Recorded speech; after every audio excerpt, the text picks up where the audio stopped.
Chaque cœur humain porte en lui un livre caché. Ce livre qui nous est accordé au jour de notre naissance, qui donc l'a écrit? Les étoiles qui sont le manteau de la nuit, le soleil aux entrailles rouges, ou la lune en quête de son feu perdu? Nul ne sait. Mais c'est un livre magiquement enluminé qui peut-être raconte l'histoire que les dieux ont rêvée pour nous. Cependant, pour la plupart des cœurs humains, le temps efface rageusement ou sournoisement l'éclat du manuscrit premier. Les caractères s'obscurcissent, l'histoire divine sombre dans l'oubli. Et ce fut peut-être là la racine de l'alchimie.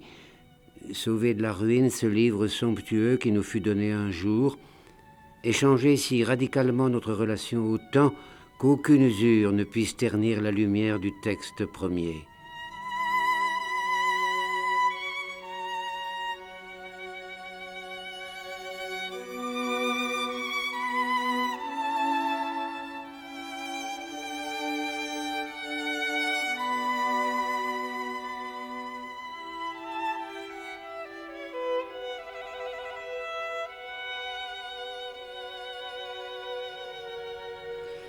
L'aventure de Nicolas Flamel nous restitue magnifiquement l'étrange voyage alchimiste où la légende et ses enchantements se mêlent en toute harmonie à l'âpre combat avec la réalité quotidienne. On dit généralement que Nicolas Flamel naquit vers 1330 à Pontoise, mais il y demeura sans doute peu et grandit à Paris où, vers 1350, il tient échoppe de copiste dans la rue des Écrivains, près de la grande église de Saint-Jacques de la Boucherie, dont aujourd'hui ne subsiste plus que la tour. Et très tôt, il devint le scribe privilégié des grands du royaume, en particulier du duc de Berry, ce qui lui procura grande aisance encore accrue par son mariage en 1355 avec Pernelle, qui allait être la complice affectueuse de sa quête hermétique. Mais pour Nicolas Flamel, comme pour tous les inspirés, les constellations qui veillent sur la naissance ne sont jamais tout à fait innocentes. Elles laissent leurs traces, non seulement sur notre corps, sur notre visage, mais aussi sur la relation qui va s'épanouir entre un être humain, la communauté et l'infini de la création. Et cette relation, c'est un signe, et ce signe, c'est d'abord un nom et un prénom. Il faut bien se remettre dans ce que peut signifier à l'époque un prénom. Un nom, bien sûr, Flamel. Et tout de suite, tous les alchimistes entendent la flamme et la flaméliaque, c'est-à-dire la flamme du prophète Élie ou de Élie l'artiste, patron des alchimistes, mais aussi essentiellement un prénom où déjà, depuis assez longtemps, Fulcanelli avait reconnu un à peu près au moins grec, puisque Nicolaos, vainqueur du peuple, mais Nicolas, vainqueur de la pierre. Donc, à une époque où on aimait reconnaître à travers les noms le destin, où chacun connaissait parfaitement la signification de son prénom, on comprend que quelqu'un qui est ainsi prénommé puisse commencer à s'orienter très tôt vers les recherches qui vont l'amener à vaincre les mystères de la pierre. Alors, un nom, ou un prénom, c'est tout de suite, à l'époque, aussi bien sûr l'évocation des dates, des fêtes, indissociable. Et ensuite, ça va avoir un sens, surtout pour quelqu'un dont on sait qu'il va voyager, parce que il va pouvoir interroger tout le long de son voyage sur le sens donné. Il va par exemple avoir une dévotion spéciale, bien sûr, pour les églises Saint-Nicolas. Il va s'intéresser, par exemple, aussi aux confréries qui prennent ce saint comme patron. Alors, pour Nicolas et pour Flamel, cela donne à peu près le dossier suivant. Nicolas, c'est d'abord, à Paris même, le saint patron des clercs. Vous savez que dans la légende, on raconte que 3 petits clercs ayant été mis au saloir, la légende est tardive, mais elle existait au temps de Flamel, donc 3 petits clercs ayant été mis au saloir sont ressuscités par Nicolas. Donc les clercs du palais, dont Flamel a fait partie, puisqu'il était écrivain juré, les clercs du palais fêtent essentiellement la Saint-Nicolas. C'est le patron, vous savez maintenant encore, le patron des écoliers. À l'époque, c'est les clercs-gens. Donc, premier patronage. Le second, c'est le rapport, et là, nous approchons plus de l'alchimie. Le second, c'est le rapport au sel. Le sel ayant un sens ambigu en alchimie, à la fois le sel, à tel point qu'on a pu penser que Élie Artiste, c'était le sel artiste, il y a un jeu là-dessus, et puis le fait de sceller le vaisseau alchimique. Et là encore, nous approchons de Nicolas, car ce que l'on ignore généralement, c'est que Nicolas est le patron des bateliers. Les bateliers de la Seine ont Nicolas comme patron, les nôtes parisiens, si on peut dire. Il y a sur les ponts de petites chapelles à Nicolas. Et lorsque les bateliers passent, ils sont protégés dans leur voyage sur la Seine, sur la Saône, c'est souvent cité, sur le Rhin. Ils sont protégés par Nicolas. Parce que dans la légende, on raconte donc, dans la légende primitive, orientale, grecque de Nicolas, on raconte qu'il est apparu, et c'est très souvent représenté dans l'art, qu'il est apparu au cours d'une tempête pour sauver un vaisseau. Donc, les bateliers de Seine, ceux qui font tout pour que finalement le vaisseau, et le vaisseau qui est déjà Paris, ne coule pas. Ce vaisseau qui doit flotter et ne pas couler, selon la belle devise des Parisiens, ce vaisseau, c'est en même temps le vaisseau de l'alchimie. Lorsque l'on nous dit que les alchimistes se réunissent autour du vaisseau de Notre-Dame, car c'est aussi un vaisseau que les constructeurs ont bâti là, un vaisseau inverse, et que là, ils méditent dans cette île qui semble remonter éternellement face au courant de la Seine, eh bien, ils commencent à être en quelque sorte les héritiers de cette extraordinaire confrérie très ancienne, puisque c'est la plus ancienne que nous connaissions à Paris, à les gallo-romaines, des Nautes. Les marchands parisiens, donc, ont toujours vu leur ville comme un vaisseau. Et cela explique les 2 grands moments des fêtes de la Saint-Nicolas. Comme pour tous les grands saints de l'époque, il y a un saint d'été et un saint d'hiver. Saint-Martin d'hiver, Saint-Martin d'été, Saint-Jean d'été, Saint-Jean d'hiver. Et dans le cas de Saint-Nicolas, on a donc Saint-Nicolas d'hiver au 6 décembre, Saint-Nicolas d'été au 6 mai. Pour le 6 mai, nous sommes dans un cycle très très ancien, certain, de la navigation. Déjà, on nous dit, chez les Latins, on nous dit en Grèce, qu'au moment du lever des Pléiades, qui sont les constellations les plus importantes dans le calendrier, qui sont les grands marqueurs du calendrier, au moment du lever des Pléiades, il y a le début, c'est l'ouverture, ce qu'on appelle dans l'Antiquité l'ouverture de la navigation. L'ouverture de la navigation, à partir de ce moment-là, les navires sont véritablement protégés. Si vous allez au musée de l'Arsenal à Venise, vous verrez une église Saint-Nicolas, puisque c'est l'ouverture de la navigation. Vous verrez bien entendu le bus Centaure, la reproduction du bus Centaure, qui marquait au 25 avril, jour de la Saint-Marc, l'ouverture de la navigation avec la scène célèbre du mariage de Venise. On envoyait un anneau dans la mer du mariage de Venise et de l'Adriatique. Et en même temps, dans ce même musée, vous voyez sculpter sur bois une toison. Car on emmenait pour protéger les navires des toisons, soit une toison de mouton directement, soit plus simplement parce qu'elle se conservait mieux peut-être, une sculpture représentant une toison. Donc il y a une véritable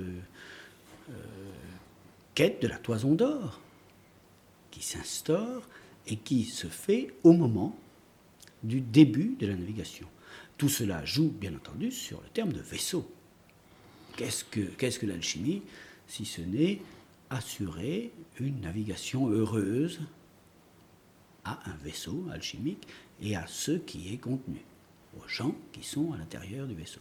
Donc, première date, 6 mai, et puis la deuxième, le 6 décembre, qui là est au moins pour les pays nordiques, je pense aux pays en Flandre, au Danemark, et bien ce jour-là, on dit aux écoliers qu'arrive d'Espagne, c'est-à-dire selon un trajet finalement que Nicolas Flamel a connu, puisqu'il a fait le pèlerinage de Saint-Jacques-de-Compostelle, l'aller-retour, arrive d'Espagne sur son bateau, Nicolas, et on fait venir un bateau illuminé sur lequel il y a Nicolas qui va commencer à distribuer des cadeaux à tous les petits-enfants de Copenhague.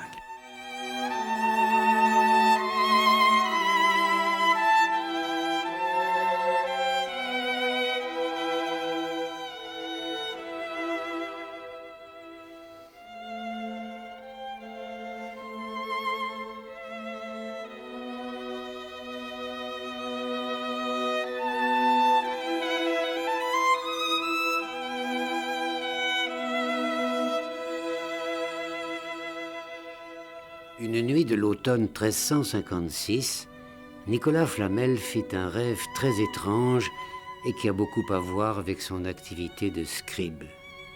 Dans le songe, il vit venir vers lui un ange tout vêtu de blanc, qui lui tendit un gros livre à couverture de cuivre, tout fermé, et l'ange lui dit « C'est un ouvrage dont tu ne peux encore saisir le sens, mais comme Flamel portait la main sur le manuscrit, l'ange disparut, emportant le livre et son secret. » Et dès lors, la parole de l'ange allait hanter les jours et les nuits de Nicolas.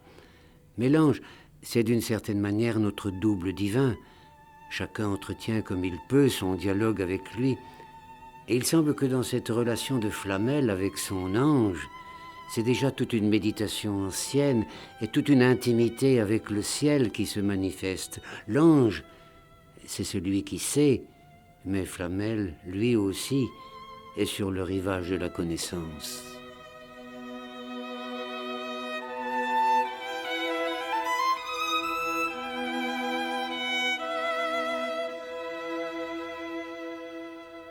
L'apparition d'un ange avec un livre incompréhensible sur le moment et qui est finalement le livre scellé, c'est une scène d'abord apocalyptique, puisque dans l'Apocalypse apparaît à Saint Jean, évangéliste, patron des écrivains. Il ne faut pas oublier que Saint Jean évangéliste, avec la fête au 8 mai de Saint Jean Porte-Latine, le patron des écrivains médiévaux, c'est Saint Jean Porte-Latine, 8 mai. C'est-à-dire le martyre de Saint Jean dans une cuve d'huile bouillante qui rappelait aux écrivains la préparation de leur encre. L'encre est en fait à partir d'huile, essentiellement. Et là, je pense que ce patronage, vous savez, explique par exemple l'extraordinaire aspect alchimique de ce qu'on appelle du portail, appelé le portail des libraires, à Rouen. Le portail des libraires, on retrouve vraiment toute une série de... Donc là, nous sommes déjà avec les écrivains. Alors, la figure de l'ange qui, normalement, dans l'Apocalypse, présente un livre qui est incompréhensible, qui est scellé, et que Saint Jean, patron des écrivains, va dévorer. Il va donc s'incorporer le livre, Ce livre va lui paraître doux comme le miel dans la bouche et puis amer comme le fiel dans les entrailles, c'est-à-dire que c'est très nettement le début de la quête alchimique dans la mesure où elle est proche de l'accès à la mélancolie. Quand on insiste sur l'amertume comme le fiel dans les entrailles, nous sommes là en plein dans la mélancolie. Que ce soit en tant qu'écrivain, là aussi, vous savez que toute la théorie qui se développe surtout à partir du XVe siècle, la théorie du génie mélancolique est en rapport avec l'écriture. Est en rapport avec l'écriture puisqu'on insiste beaucoup sur le fait que les écrivains, qui sont toujours dans le noir, mais qui aussi utilisent constamment l'encre, qui est noire, sont menacés constamment de ce qu'on pourrait appeler le génie mélancolique, c'est-à-dire d'être parmi bien d'autres, mais aussi d'être enfant de Saturne. Cette apparition de l'ange, elle manifeste clairement à Nicolas Flamel qu'il est un de ces êtres prédestinés à qui le monde va se mettre à parler. De cette parole qui va être communiquée à Nicolas naîtra ce livre des figures hiéroglyphiques. Et il faut peut-être insister précisément sur le sens même du mot, car il s'agit là d'une connaissance que ne peut entendre que celui qui déjà sait. Oui, le sens même d'écriture sacrée suppose qu'en effet, d'abord que c'est une écriture réservée. Et il faut dire que l'écriture au Moyen-Âge a déjà ce statut. C'est déjà un art réservé, parfois un art, et très tôt, un art condamné, un art de type diabolique, puisqu'on utilise le noir, donc avec beaucoup d'ambiguïté, entre autres sur l'usage, on le sait, sur l'usage des encres noires. C'est pour ça qu'on essaye par exemple de rehausser par la rubrique, par la couleur. Et un art, enfin le hiéroglyphe même, quand Rabelais par exemple, mais après bien d'autres, reprenant l'expression hiéroglyphe, dit que c'est une écriture que nul n'entend, qui n'entend, on passe à un tout autre registre apparemment, c'est celui d'entendre. Et c'est bel et bien ce qui va se passer avec Flamel. C'est-à-dire qu'il n'entend rien, il ne comprend rien, car il ne sait pas lire le manuscrit qu'il va finalement obtenir par hasard ensuite. Eh bien, il ne sait pas le lire, il est quelqu'un qui est par définition sans lettres, et qui, dans la grande tradition de la Kabbale, de la tradition orale, sera obligé de faire un voyage où il rencontrera quelqu'un qui lui expliquera oralement le sens de ce qu'il a sous les yeux. La première apparition, le premier rêve, est une manière de mettre Flamel en position de Saint Jean évangéliste, patron des alchimistes. Il est là, face à un ange. Cet ange, on le connaît dans l'Apocalypse, il est appelé l'ange fort, c'est-à-dire, si on lit ceci en hébreu, nous allons vers la lutte d'Israël et de l'ange, et entre autres, le moment où Israël est nommé Israël, avec la notion de force. Donc, on comprend que puisqu'il a été mis en position de l'évangéliste face à l'ange fort, il va obligatoirement se retrouver en face d'un manuscrit dont les lettres sont absolument incompréhensibles, c'est-à-dire d'un manuscrit qui ne pourra lui être expliqué que dans la tradition kabbalistique, dans la tradition juive, et c'est pour cela qu'en fait c'est un livre qui, à mon avis, ne doit pas être identifié à un ouvrage véritable, qui est un livre que tout de même il affirme être un livre d'Abraham le Juif. Donc on est là tout à fait dans le modèle. D'une part, il a été mis dans cette position, et ensuite il ne le comprendra qu'autant qu'il comprendra le sens de sa vision quasi apocalyptique et de la manière dont il est devenu disons, Saint Jean incarné par cette première vision. Alors, Saint Jean, qui, comme tout prophète, va finir par écrire ce que l'ange lui a dit, mais que l'on voit en effet essayer d'entendre. Parce que ce livre, il ne le lit pas. Et je crois que le fait qu'il se l'incorpore est très important. Alors, d'autre part, on sait que Saint Jean est immortel, Saint Jean évangéliste, il est immortel. Il est patron des alchimistes parce qu'il a transformé des pierres en or. Et il est en compagnie, puisqu'il est immortel, il est en compagnie quelque part dans un lieu réservé que l'on situe généralement à l'extrême nord du monde, mais enfin il y a des versions très, très diverses.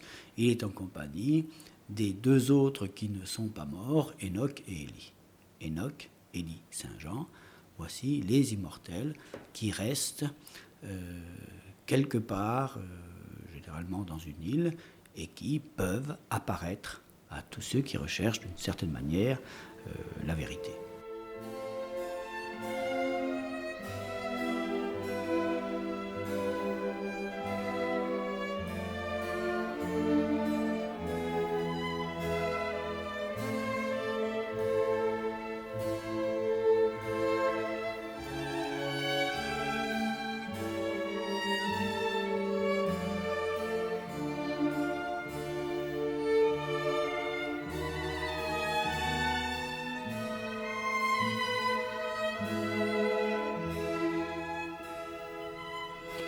La manière même dont Nicolas Flamel investit le manuscrit obscur, ou plutôt se laisse investir par lui, est décrite dans le livre des figures hiéroglyphiques comme une pérégrination d'amour. Pérégrination que partage Pernelle. Elle en fut autant amoureuse que moi, écrit-il, prenant un plaisir extrême à contempler ces belles couvertures, gravures, images et portraits auxquels figure elle entendait aussi peu que moi. Car ce qui éblouit Flamel, c'est que ces figures, apparemment liées aux opérations de transmutation métallique et de fabrication de l'or, sont d'abord dévoilement de la beauté, qui est le vêtement et peut-être le masque de la vérité. Et cette beauté, il la fait sienne, en lui donnant forme à son tour. Je fis peindre le plus au naturel que je peux de mon logis toutes ces figures et portraits. Un chemin pour être soi-même à la mesure de cette beauté.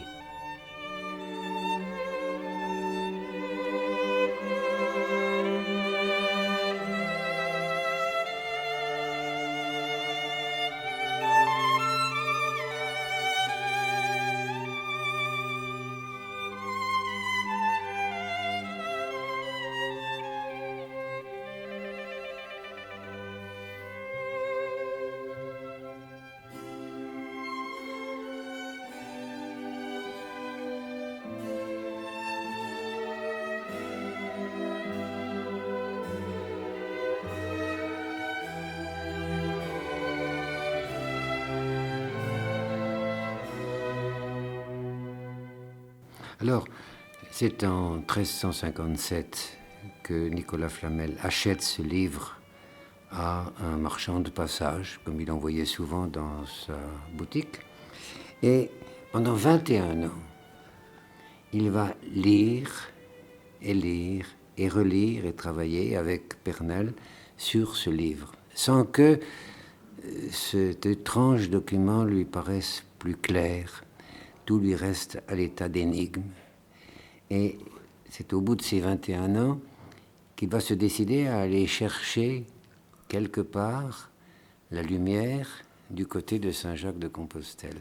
Alors avant d'aborder le voyage lui-même, il faut peut-être se demander quel a été pendant 21 ans cet étrange dialogue d'un homme et d'un texte. Vous savez, ce qui est très curieux lorsqu'il raconte cet épisode-là, c'est la façon dont, en quelque sorte, il se moque, ou du moins des alchimistes qui travaillent autour de lui. C'est-à-dire qu'il ne sait pas quelle est la voie. En alchimie, vous devez choisir une voie, disons, qu'elle soit sèche, qu'elle soit humide ou qu'elle soit lactée.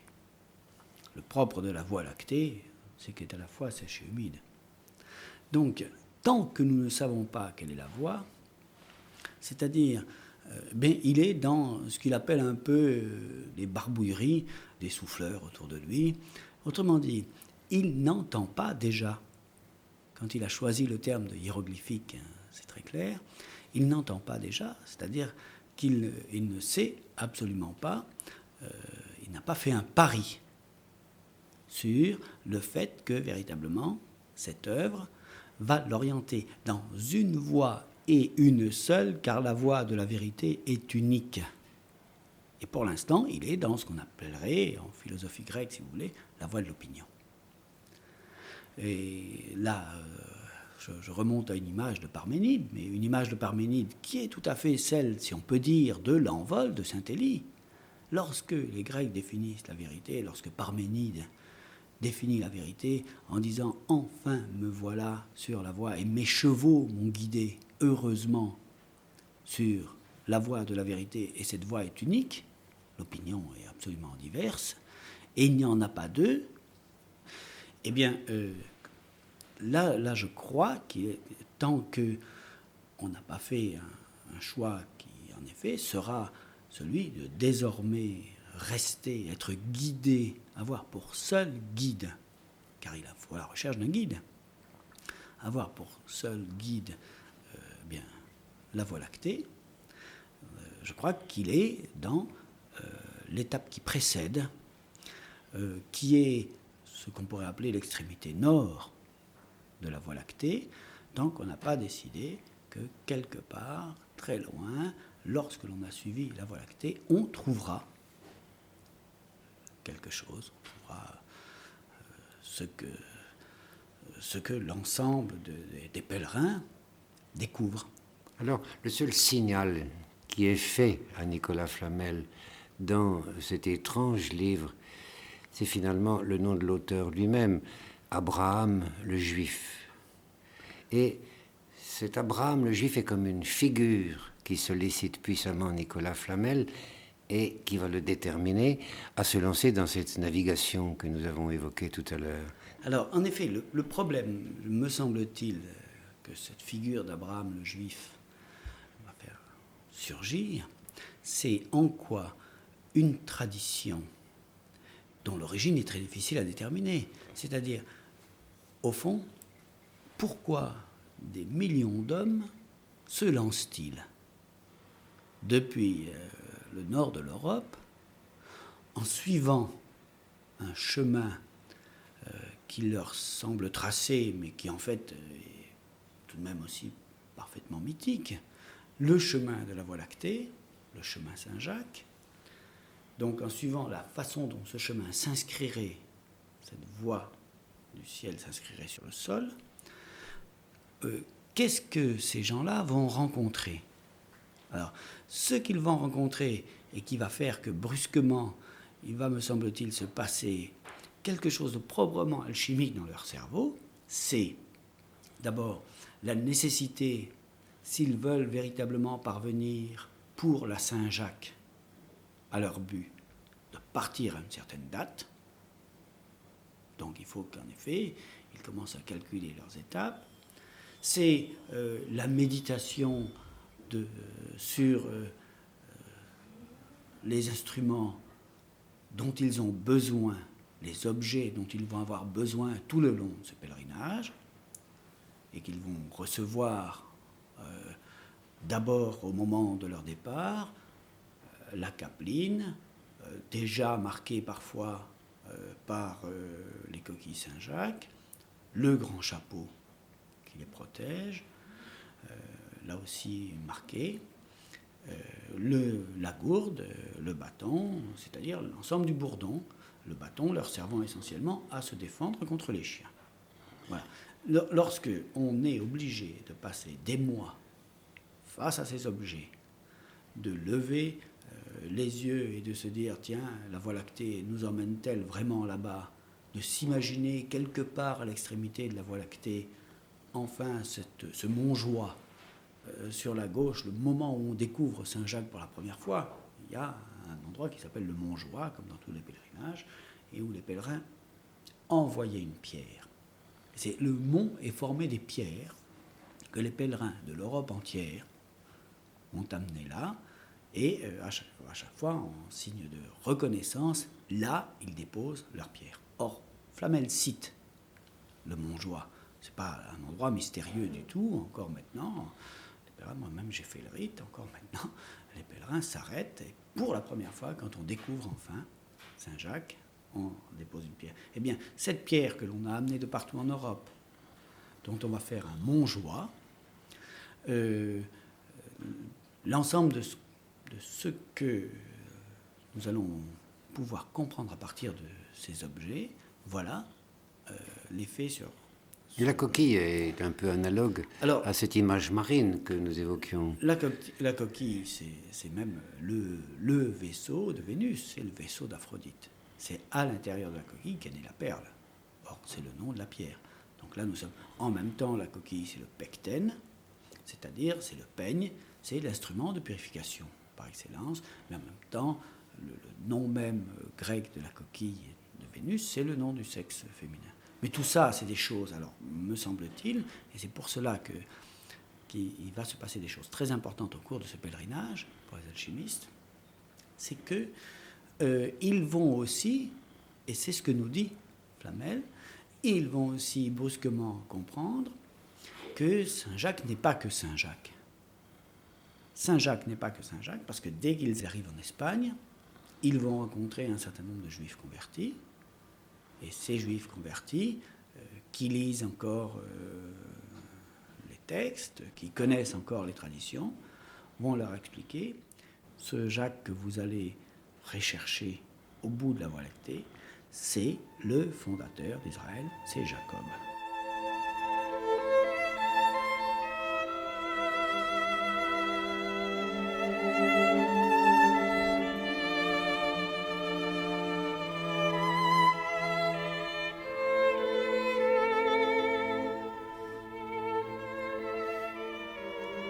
La troisième image du livre des figures hiéroglyphiques représente un homme et une femme vêtus de robes orangées sur un champ azuré et bleu avec leurs rouleaux. Et Nicolas Flamel écrit « L'homme, ici dépeint, me ressemble tout exprès au naturel, tout de même que la femme représente très naïvement Pernelle. La cause pourquoi nous sommes peints au vif n'a rien de particulier, car il ne fallait représenter que le mâle et la femelle, à quoi notre particulière ressemblance n'était pas nécessairement requise. »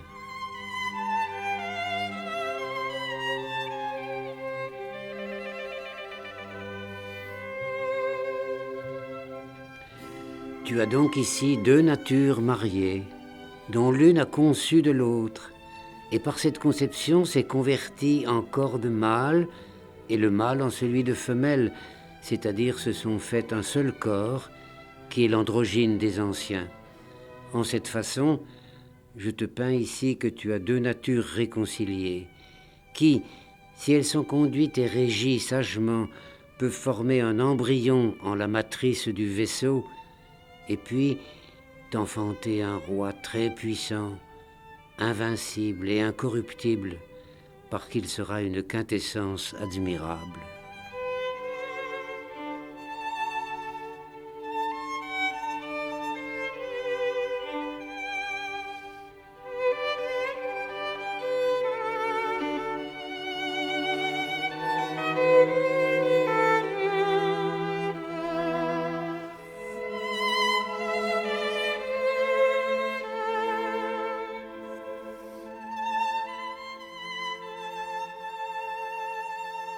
Voilà des gens qui vont réfléchir, si on nous propose un livre des figures hiéroglyphiques, qui réfléchissent en figures, en images.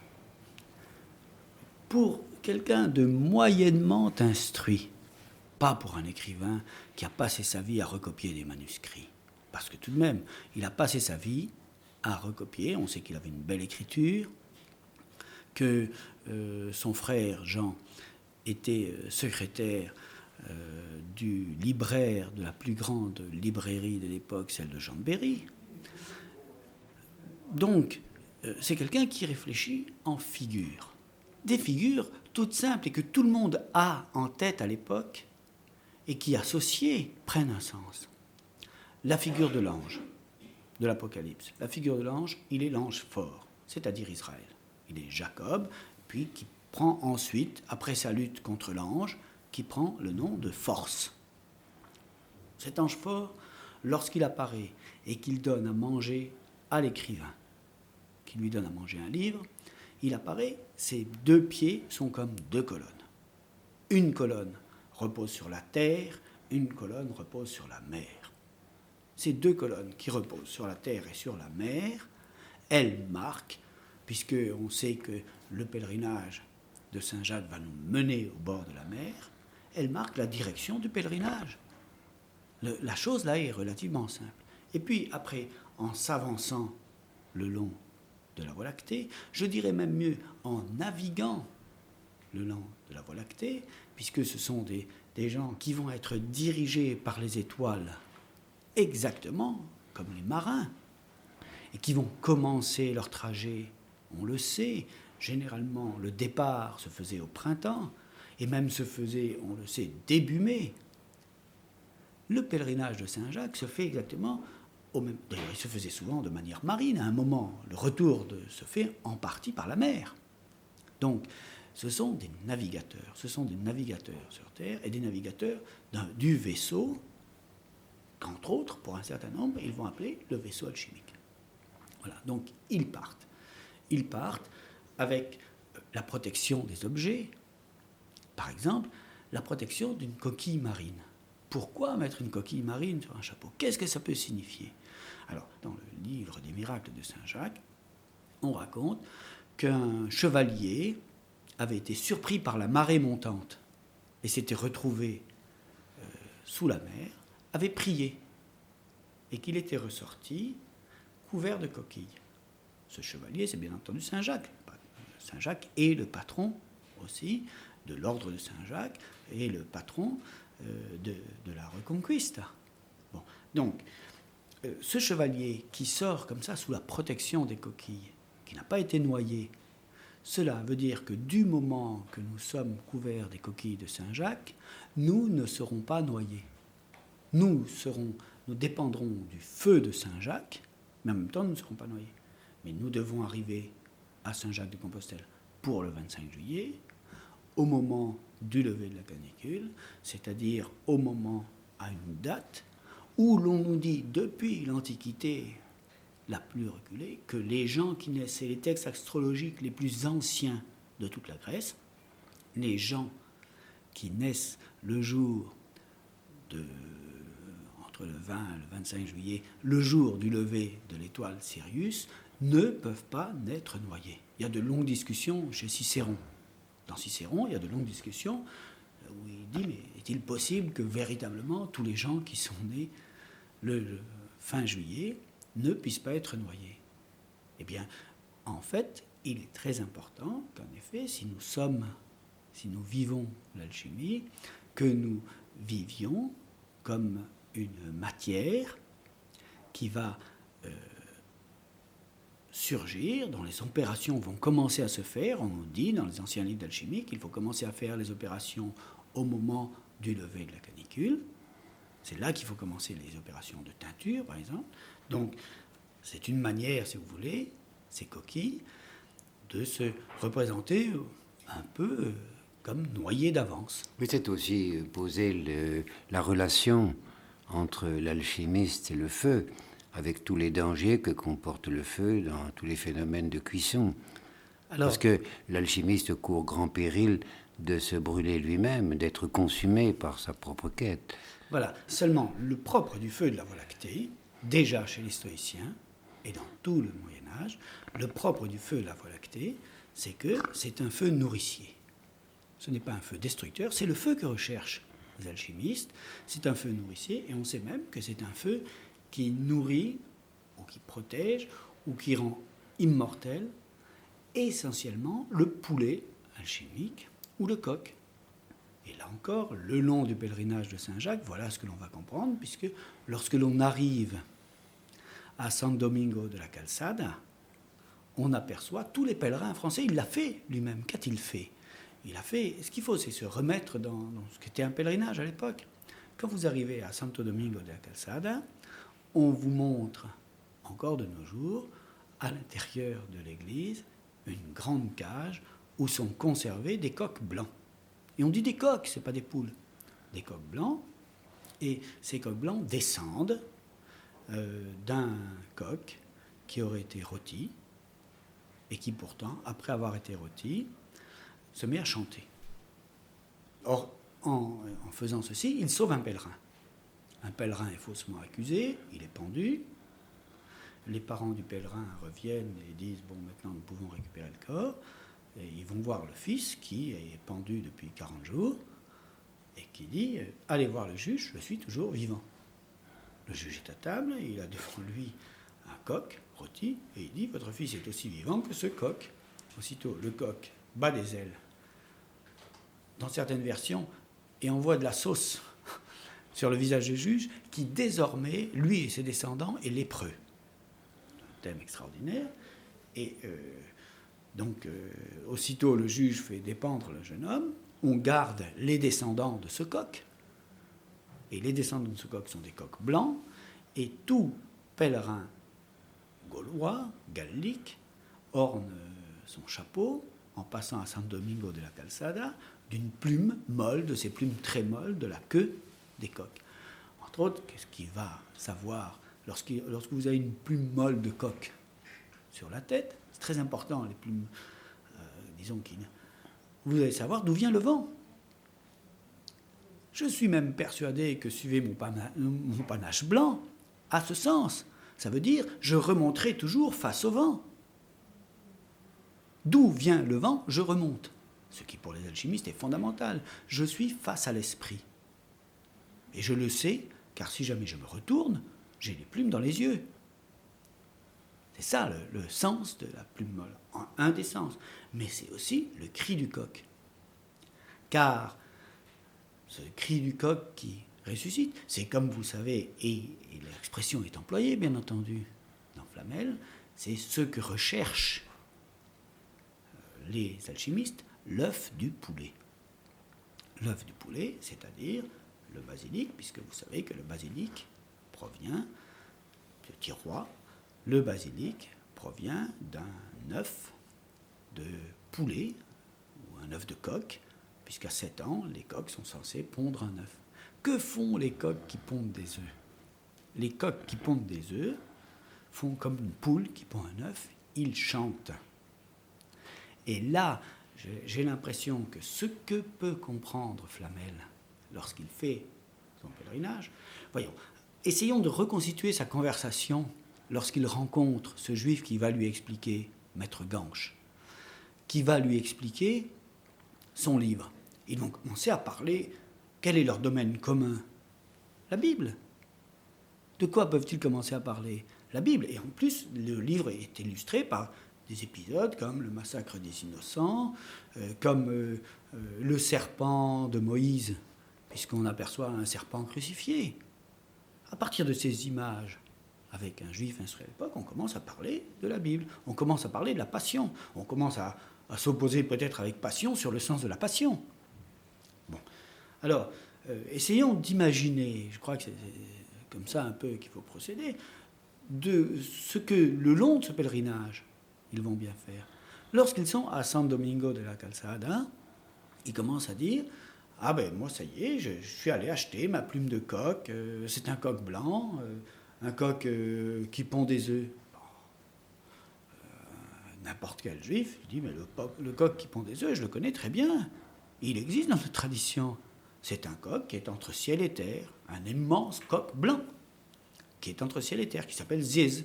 C'est un mot d'origine persane, on en parle dans le Talmud. Lorsqu'il pond un œuf, 3 villes sont inondées par l'œuf qui se brise, tellement il est haut. On le connaît dans les Mille et une nuits, c'est un coq dans les traditions orientales.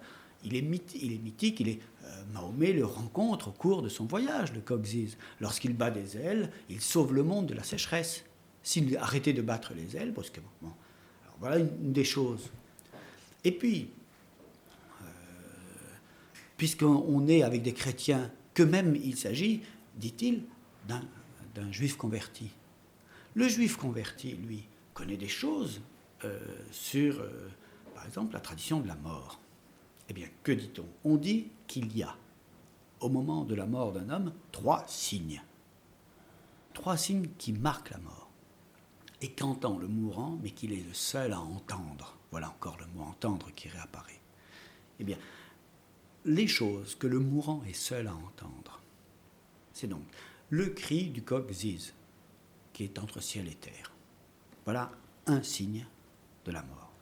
Le second signe, c'est le son que fait un serpent qui dépouille sa tunique sans couture. Nous le voyons aussi dans le livre des figures. Nous apercevons ce serpent qui est sur la croix et qui est à la fois le serpent de Moïse et la façon dont le Christ annonce sa passion. Voilà donc le deuxième signe. Et le troisième signe, c'est le bruit que fait un figuier stérile lorsqu'il meurt. Nous avons aussi, au moment de la Passion, l'épisode du figuier stérile qui est maudit par le Christ parce que ce n'était pas le temps des figues. Voilà les 3 signes. Alors, il y en a au moins un qui est entendu au moment de la Passion par Pierre. Et les 3 signes, me semble-t-il, ce qui est peut-être plus important encore, sont corrélés. Les 3 signes sont corrélés, c'est-à-dire que ce que recherche l'alchimiste, c'est le basilic.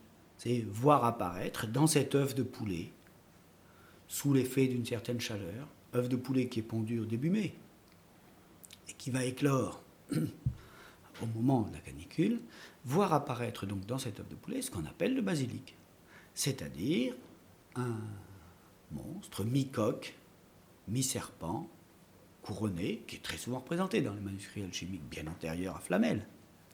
Alors, donc, voir apparaître brusquement ce basilic. Mais le regard de ce basilic va provoquer la mort. Pour lutter contre le basilic, on met généralement un miroir, et le basilic se renvoie le poison qui sort de ses yeux. Et il me semble que si on accepte de relire l'ensemble de Flamel, très simplement comme ça, en se disant, mais de manière, sans être particulièrement savant à l'époque, ils vivaient ceci. Et entre autres, qu'est-ce qu'ils vont là comprendre? Ils vont comprendre que lorsque l'on fait le pèlerinage de Saint-Jacques, on est amené à s'interroger sur l'identité de Jacques, frère du Seigneur. On est amené à s'interroger sur ce que l'on trouvait plus ou moins dans les anciens textes, sur les ressemblances entre le Seigneur et Jacques. On est amené à s'interroger sur la parole qui va annoncer la visite des mages, qui est « Une étoile s'élèvera de Jacob ».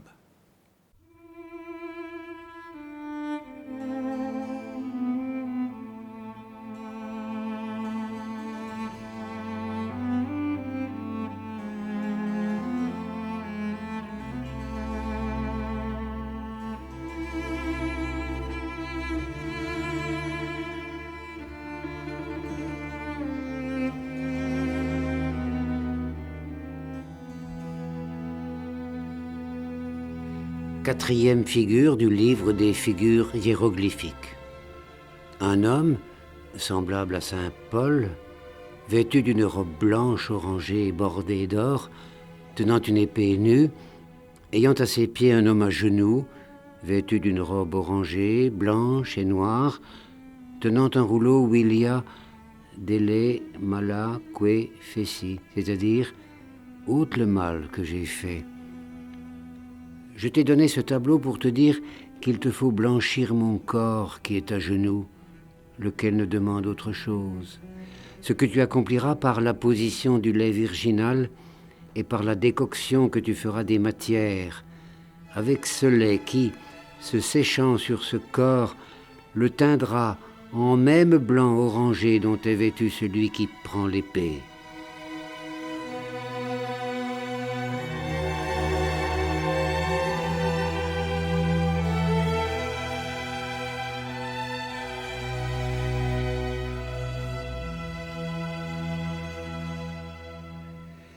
Quand tu auras blanchi, tu as vaincu les taureaux enchantés qui jetaient feu et fumée par les narines. Hercule a nettoyé les tables pleines d'ordures, de pourriture et de noirceur. Jason a versé le jus sur les dragons de Colchos. Et tu as en ta puissance la corne d'Amalthée qui, encore qu'elle ne soit que blanche, peut combler tout le reste de ta vie de gloire, d'honneur et de richesse. Pour l'avoir, il t'a fallu combattre vaillamment et comme un Hercule, car cet Achélos, ce fleuve humide qui est la noirceur, est doué d'une force très puissante, outre qu'il se change souvent d'une forme en une autre. Aussi as-tu parachevé, parce que le reste est sans difficulté. Avant que quitter entièrement la noirceur et se blanchir en la façon d'un marbre très reluisant et d'une épée nue flamboyante, la pierre se vêtira de toutes les couleurs que tu sauras imaginer.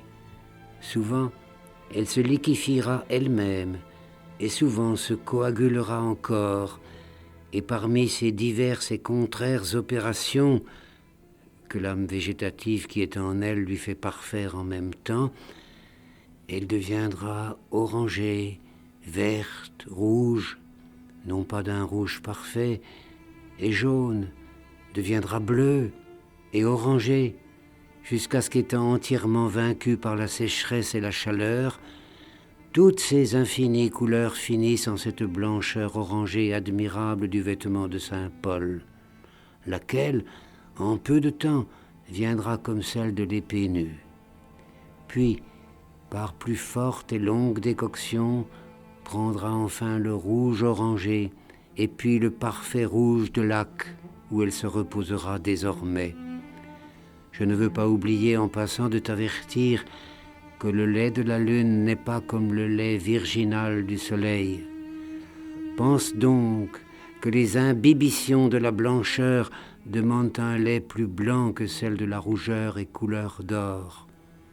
Car en ce pas, j'ai pensé faillir, et l'eusse fait, sans Abraham juif. Pour cette raison, je t'ai fait peindre la figure qui prend l'épée nue en la couleur qui t'est nécessaire. Aussi, c'est cette figure qui blanchit.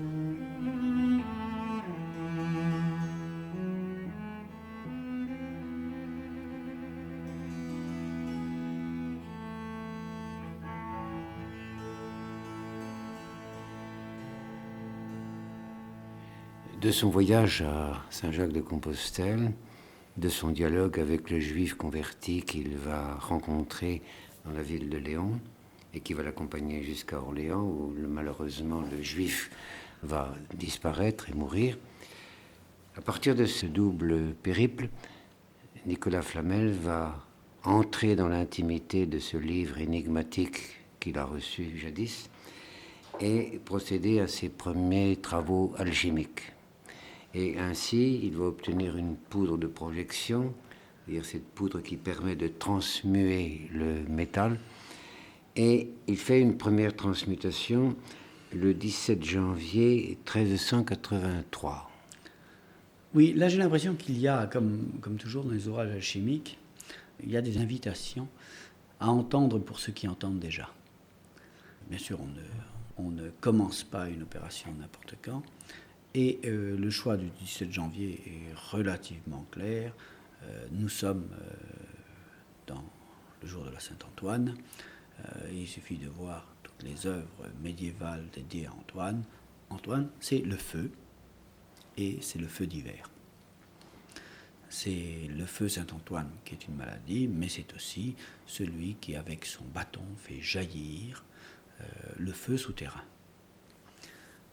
On le représente aussi, c'est aussi le mélancolique, puisque c'est un ermite mélancolique, avec sa lanterne et son bâton, c'est l'ermite du tarot. Alors, il y en a un qui est fêté donc le 17 janvier, il s'agit donc d'Antoine, qui dirige le soleil au moment où il traverse la Voie lactée en hiver. C'est le moment où le Soleil s'engage à travers la Voie lactée, donc où on va pouvoir commencer les opérations d'alchimie, puisqu'il s'agit d'obtenir un mélange du feu du Soleil et du feu contenu dans la Voie lactée, dont nous savons donc que c'est un feu nourricier, c'est ce qu'on appelle le feu artiste, Puros Technikon, dans la tradition grecque.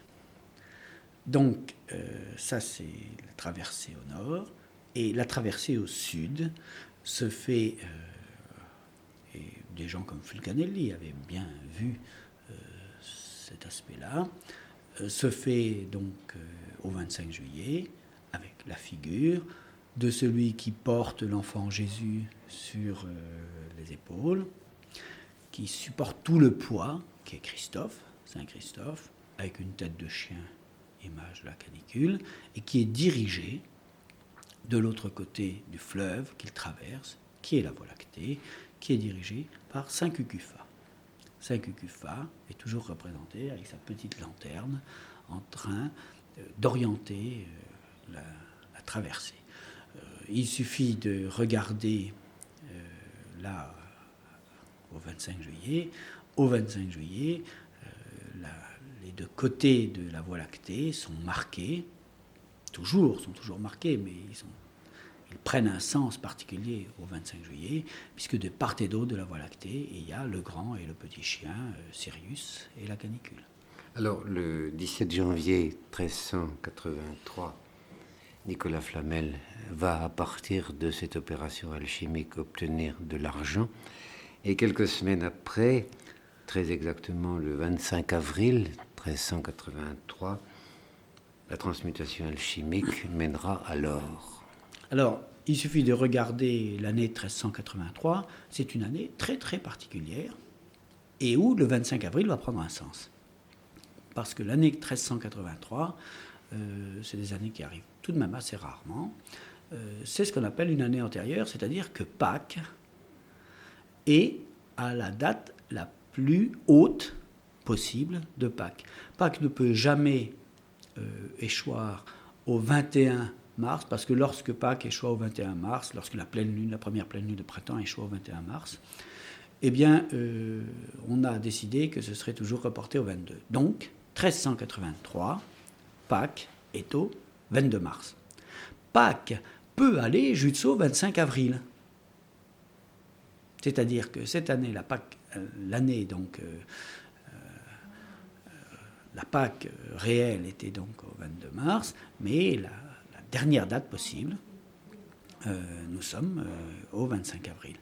Et cela fait remonter, entre autres bien sûr, l'Ascension, très haut. Et vous savez qu'il y a deux grandes fêtes des rogations, c'est-à-dire des cérémonies avec procession. Or, il y a deux petits vers qui sont marqués au charnier des innocents qui disent « Moult plaît à Dieu procession si elles sont faites en dévotion ». Donc, les processions, et entre autres les processions septiformes, c'est-à-dire qu'il y avait 7 ordres dans la procession, les grandes processions de remerciement pour les biens de la terre, mais en même temps de protection pour les biens de la terre, là où on faisait processionner à Paris et ailleurs un dragon au bout d'une perche, ce sont les rogations. Et il y a les petites et les grandes rogations. Eh bien, les petites rogations, ce sont celles de la Saint-Marc, 25 avril. Et lorsque on est comme ceci en plein intérieur, on a une succession absolue des petites et des grandes processions. C'est-à-dire qu'on comprend dans le calendrier, d'ailleurs on comprend tout dans le calendrier antérieur. C'est-à-dire que des lois essentielles finalement du calendrier.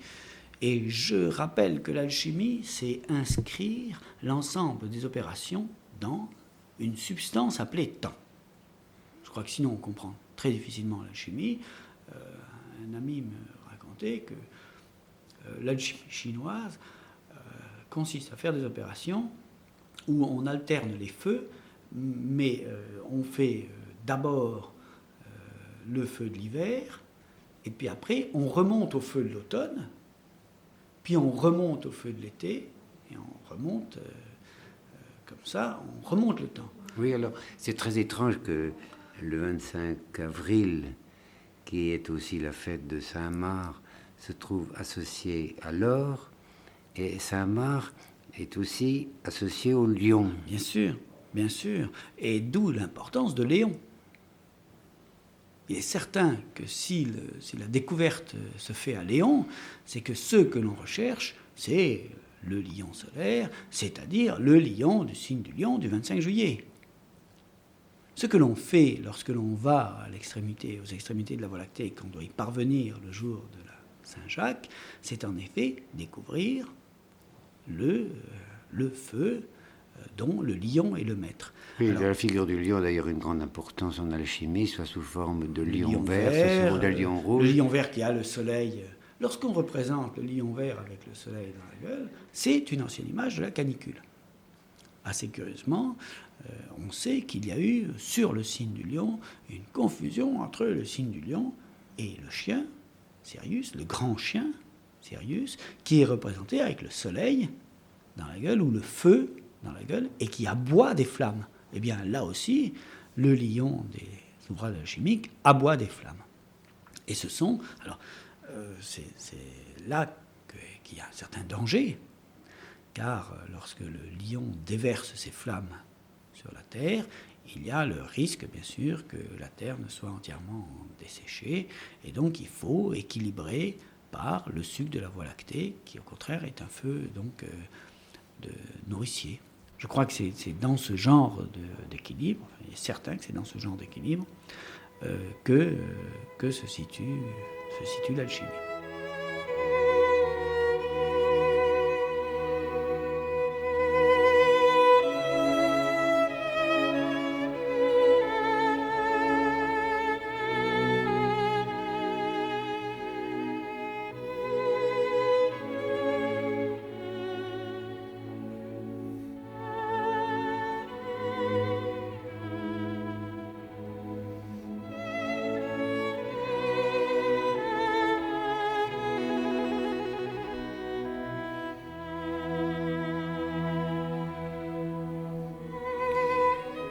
Le livre des figures hiéroglyphiques, 8e et dernière figure. Sur un champ violet obscur, un homme rouge de pourpre, tenant le pied d'un lion rouge de lac qui a des ailes et semble ravir et emporter l'homme. Explication de cette figure. Ce champ violet et obscur représente que la pierre a obtenu par l'entière décoction les beaux vêtements entièrement orangés et rouges qu'elle demandait à Saint-Pierre qui en était vêtu, et que la complète et parfaite digestion, signifiée par l'entière couleur orangée, lui a fait laisser sa vieille robe orangée. La couleur rouge de lac de ce lion volant démontre qu'elle est maintenant accomplie en toute droiture et égalité, qu'elle est comme un lion, dévorant toute nature pure métallique et la changeant en sa vraie substance, en vrai et pur or plus fin que celui des meilleures mines. Aussi, elle emporte maintenant l'homme hors de cette vallée de misère, c'est-à-dire hors des incommodités de la pauvreté et infirmité, et avec ses ailes, le soulève glorieusement hors des croupissantes eaux d'Égypte qui sont les pensées ordinaires des mortels, et lui faisant mépriser la vie et les richesses présentes, le fait nuit et jour méditer en Dieu et les saints, souhaiter le ciel empyré et boire les douces sources des fontaines de l'espérance éternelle. Loué soit Dieu éternellement, qui nous a fait la grâce de voir cette belle et toute parfaite couleur de pourpre, cette belle couleur du pavot champêtre du rocher, cette couleur tyrienne, étincelante et flamboyante, qui est incapable de changement et d'altération, sur laquelle le ciel même et son zodiaque ne peut plus avoir domination ni puissance, dont l'éclat rayonnant et éblouissant semble en quelque façon communiquer à l'homme quelque chose de sur-céleste, le faisant, quand il la contemple et connaît, étonner, trembler et frémir en même temps.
Alors, pour la Saint-Marc, avec le lion, on revient en quelque sorte à Venise, et c'est sûr que l'or s'obtenait essentiellement sous la forme de marques d'or. Et on le sait même, c'est quand même très étrange comme les choses fonctionnent à l'époque, et tant que l'on n'aura pas fait un nouveau vocabulaire, des à peu près, dans lesquels fonctionne toute la pensée médiévale, et surtout la pensée alchimique, je crois que l'on ne pourra pas progresser dans la compréhension de ces systèmes. Partons du mot Mar, donc la Saint-Marc, le 25 avril. En même temps, début mai, on a un Saint Marcou qui guérit les écrouelles. Mais lorsque vous allez dans l'abbaye Saint-Marcou, on vous montre le blason de l'abbaye de Saint-Marcou. C'est sur fond de gueule, donc rouge, des marques d'or. Mais d'autre part, les maux de gorge, c'est-à-dire les écrouelles, se marquaient par des marques d'or, car vous savez que les plaies purulentes, au bout d'un moment, avec les croûtes qui apparaissent, ont un aspect doré. Donc vous voyez, il y avait tout ce jeu constamment, et le 25 avril, sûrement, ce sens-là. Mais c'est aussi les rogations, et tout le monde sait que les rogations prennent la place des fêtes équivalentes, des robigalia latines, au cours desquelles on sacrifiait une chienne rousse pour lutter contre les effets de la canicule. C'est ce que l'on appelle, encore de nos jours, la lune rousse. Eh bien, les opérations de purification de la matière se font, puisque les rousses sont impures, ou les roux sont impurs, la purification de la matière se fait fin avril, début mai. Vous savez que la rosée de mai, donc du moment de la lune rousse, cette rosée, on sait qu'elle peut soit brûler, soit détruire, soit purifier, ce qui est tout à fait normal. Eh bien, de nos jours encore, j'ai connu des gens qui sortaient la nuit de mai avec des traînasses, des ramasses, c'est-à-dire avec des chiffons, qui récupéraient un peu de rosée comme ça et qui s'en enduisaient le visage. Pourquoi ? Pour protéger des taches de rousseur, c'est-à-dire pour empêcher que nous soyons brûlés par le soleil qui va multiplier ses effets au moment de la canicule, surtout si nous allons faire, à partir du début mai, le pèlerinage de Saint-Jacques. Dans la relation qu'il a avec les éléments à travers les opérations alchimiques, Nicolas Flamel évoque constamment la présence de sa femme Pernelle à ses côtés, comme si cette figure féminine était là pour endiguer la force destructrice du feu, ou du moins donner à ce feu cette sorte de tendresse qui est nécessaire à la transformation des éléments. Oui, on indique même qu'elle est veuve. On insiste sur le fait qu'elle est veuve. Je crois qu'il faudrait, là aussi, associer librement sur le nom de Pernelle. D'abord, c'est le nom, elle est associée à Saint-Pierre lorsqu'elle est représentée dans l'iconographie. Pernelle, elle est associée à Saint-Pierre. Donc là, de manière un peu peut-être trop claire, c'est l'invitation à la recherche de la pierre. Je dirais trop claire dans la mesure où on a par exemple toute une iconographie de la transfiguration, où l'on aperçoit le Christ et la transmutation et la transfiguration, c'est des images fort proches, où l'on aperçoit donc le Christ au moment de sa transfiguration sur le Tabor, et il est en présence de Jacques, de Jean, qui sont les deux fils du tonnerre, Boanerges, Jacques, Jean, Pierre.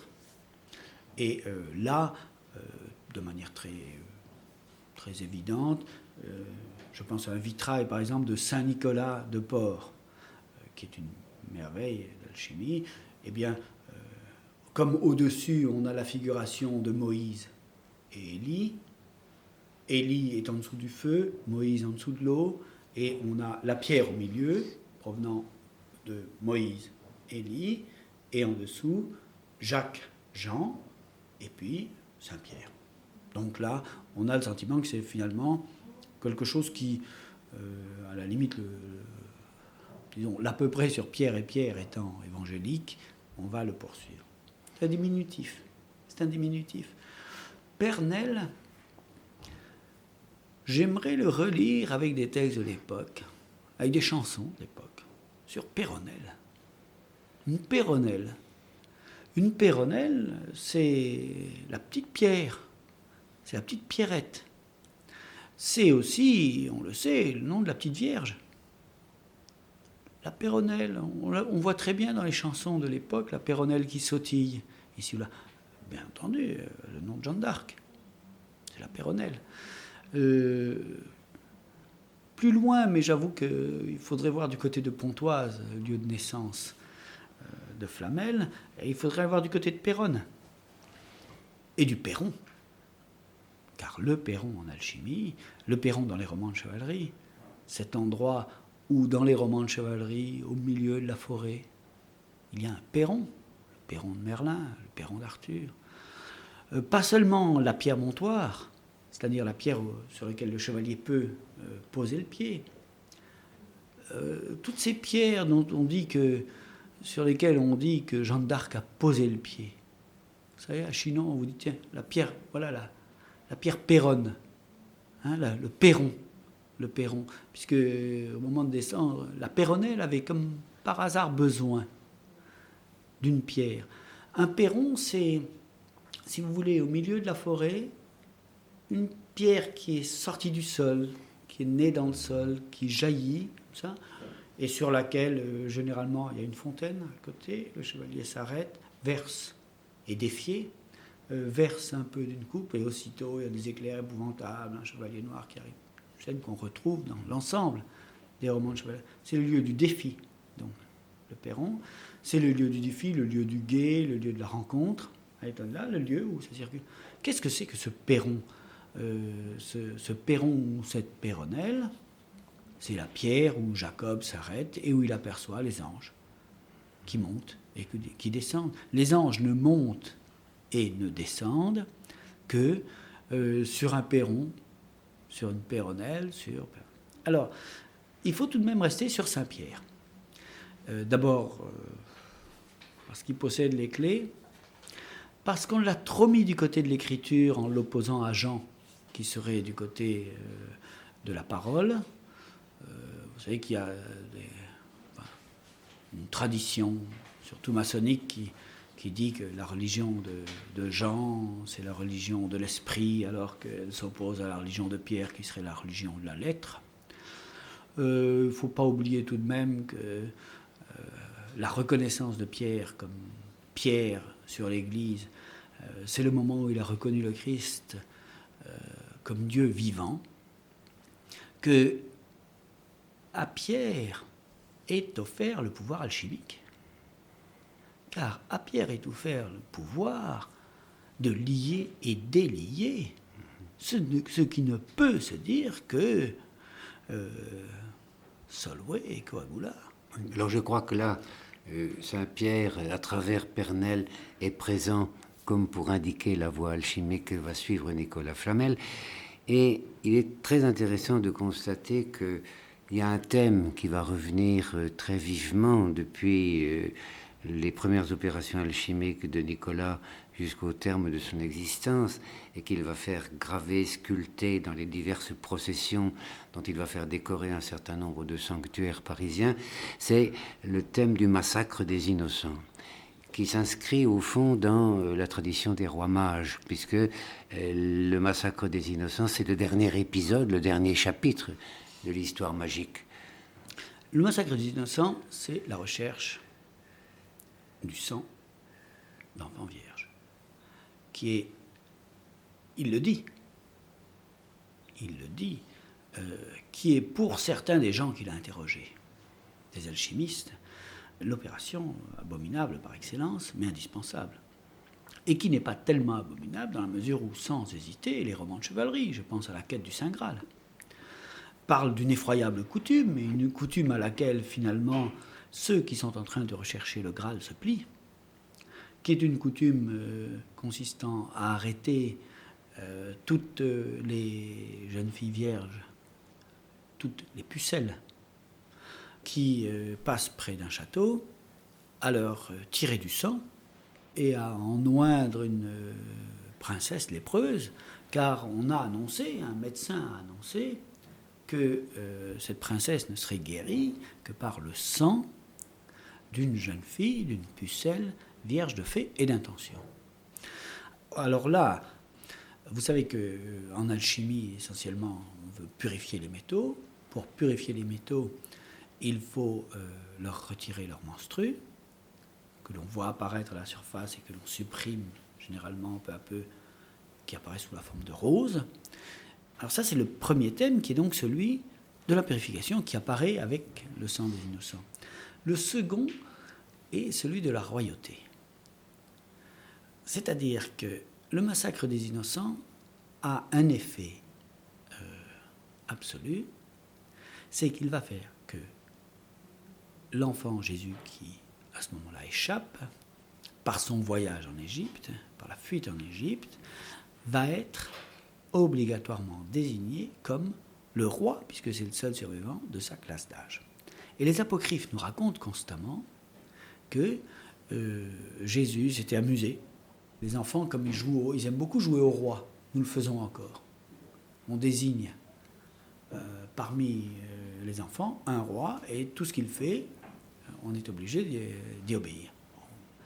Eh bien, on raconte donc qu'ils avaient ainsi désigné un roi, et que ce roi était Jésus, et qu'il jouait parfaitement son rôle, ce qui le prépare, bien sûr, à son rôle messianique. Mais c'est le roi des enfants, c'est le roi de lait, qui se traduit par basilic, c'est ce que recherchent les alchimistes. Autrement dit, là aussi, le massacre des innocents va jouer dans cette perspective. Et enfin, le massacre des innocents est en plein, nous sommes au 28 décembre, la date du massacre des innocents. Il faut peut-être rappeler que quelqu'un qui connaissait très bien les traditions alchimiques commence l'extraordinaire roman qui s'appelle Notre-Dame de Paris, Victor Hugo, un 28 décembre, en pleine fête des fous, et avec les cris « les innocents, les innocents, les innocents ». Alors, le mot « innocent » ayant encore bien sûr cette connotation, c'est-à-dire de la fête des gens qui vont d'autant plus recueillir de souffle, d'esprit, dans la matière, qu'ils sont innocents. Les innocents étant les fous, la théorie de la folie et de l'inspiration, à l'époque, étant que ce sont des tuyaux vides qui directement permettent, un innocent c'est ça, un innocent dans le sens de fou, qui directement permet au souffle venu d'en haut de pénétrer dans la matière. Alors, du souffle premier qui a inspiré à Nicolas Flamel le livre des figures hiéroglyphiques, nous ne possédons authentiquement aucun témoignage. Et la version qui est venue jusqu'à nous est une version qui date du XVIe siècle, contemporaine par conséquent des quêtes de Rabelais. Et on a pu se demander dans quelle mesure ce n'est pas à travers un certain nombre d'éléments proprement légendaires, à la fois oraux et écrits, que s'est composé ce livre, ou peut-être un autre enfant de Pontoise, je veux parler de Béroald de Verville, a eu sa part dans l'élaboration définitive du livre tel que nous le connaissons aujourd'hui. Cela supposerait une relecture du grand livre d'alchimie qui est Le moyen de parvenir de Béroald de Verville. Cela supposerait la relecture de la première phrase de Béroald de Verville, que je cite de mémoire et bien inexactement. La première phrase, c'est « ce fut en l'air, en l'hebdomade, en la semaine, etc. » Et il y a une page entière avant qu'il évoque une tourbe de philosophes réunis pour discuter. De là, pour discuter de quoi ? Pour discuter des grands secrets. Une tourbe de philosophes dans laquelle on voit apparaître Rabelais, Démocrite, tous les alchimistes, qui se sont réunis. On ne sait pas si cela recouvre des personnages de l'époque. Donc, la première phrase du moyen de parvenir est une phrase calendaire. C'est-à-dire qu'on cherche à définir par tous les moyens ce qu'est le temps. c'est savoir que pour ces hommes, le temps est replié sur lui-même, empilé sur lui-même, et qu'il va y avoir une correspondance, une cohérence à chaque fois que l'on évoque une date. Là, je pense que nous parviendrons à l'éclairer.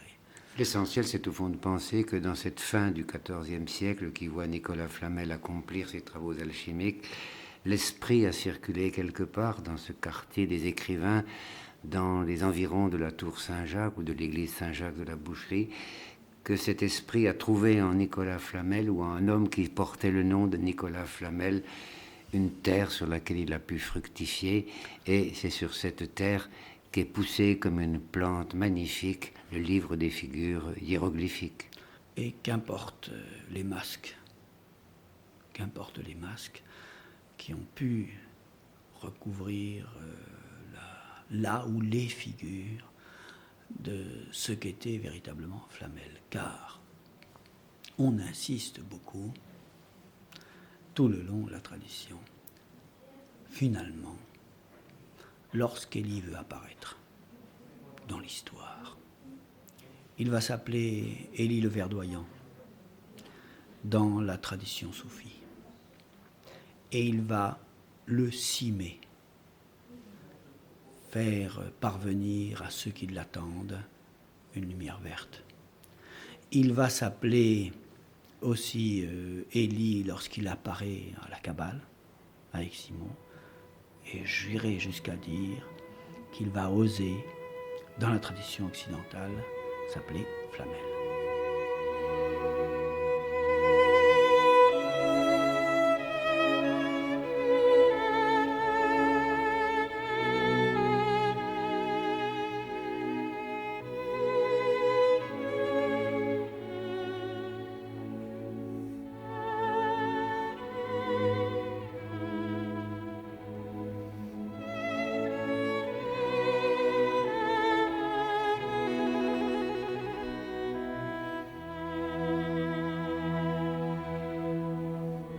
C'était Nicolas Flamel et le livre des figures hiéroglyphiques, une émission de Claude Guignebet et Claude Métras.